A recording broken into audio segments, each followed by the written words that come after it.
အဲ့ဒီနောက်မှာသူမရဲ့အခြေအနေတွေကပုံမဆိုးရွားလာခဲ့ပြီးတော့တကယ်မရှိတဲ့အရာတွေကိုမြင်လာရတဲ့အထိဖြစ်လာပါတယ်ဆေးပညာအရာအသက်ယောဂအတွက်ဆေးတွေကိုစပြီးတောက်ခဲ့ရပေမဲ့လည်းသူမမသက်သာခဲ့ပါဘူးအချိန်တိုင်းမှာသူမကမကောင်းဆိုးဝါးတွေကိုမြင်လာရပြီးတော့တဖြည်းဖြည်းပိန်လာခဲ့ပါတယ်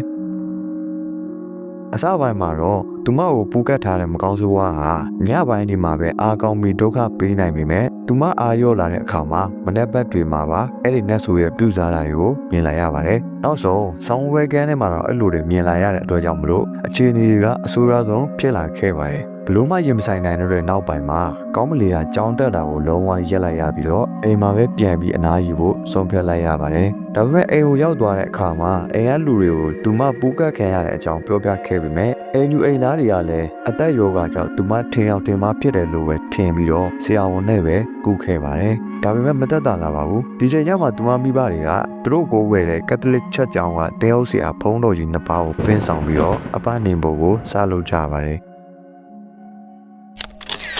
ဒါပေမဲ့မကောင်းဆိုးဝါးကနှင်လို့မရတဲ့အထိသူမကိုပူကတ်ထားပြီးဖြစ်တဲ့အတွက်ကြောင့်မလို့ဖုန်းတော်ကြီးကနှင်ပေမဲ့လည်းနှင်လို့မရဘူးဖြစ်နေပါတယ်။သူမရဲ့ကိုယ်ရင်းကပြန်လဲကူးကန်နိုင်စွမ်းကလည်းမရှိတော့တာမလို့ကောင်းမလီကအစာမစားပဲနေမယ်ဆိုပြီးတော့သူမကိုသူမအစာငက်ခံပြီးနေပါတယ်။ဒါပေမဲ့လည်းဒီလိုလှုပ်လို့ဘာမှထူးမလာပါဘူး။ကက်သလစ်ကျောင်းတော်ရဲ့ဖုန်းတော်ကြီးတွေဟာအပနေဖို့အကြံရည်69ချိန်အထိလှုပ်ခဲ့ပေမဲ့မအောင်မြင်ခဲ့ပါဘူး။ဒီလိုအပနေချိန်မှာကောင်းမလီရဲ့မိဘတွေဟာမိသားစုဆရာဝန်တယောက်ကိုပါခေါ်ပြီးတော့သူမဟာအသက်ယောဂကြောင့်ဖြစ်နေတာဟုတ်လားမဟုတ်လားဆိုတာကိုပါကြည့်ခိုင်းပါသေးတယ်။ဒါပေမဲ့အဲ့ဒီလက္ခဏာတွေကြော်လွန်ပြီးတော့ဆေးပညာအရမဖြေရှင်းနိုင်တဲ့ထူးဆန်းမှုတွေကဖြစ်လာပါတယ်။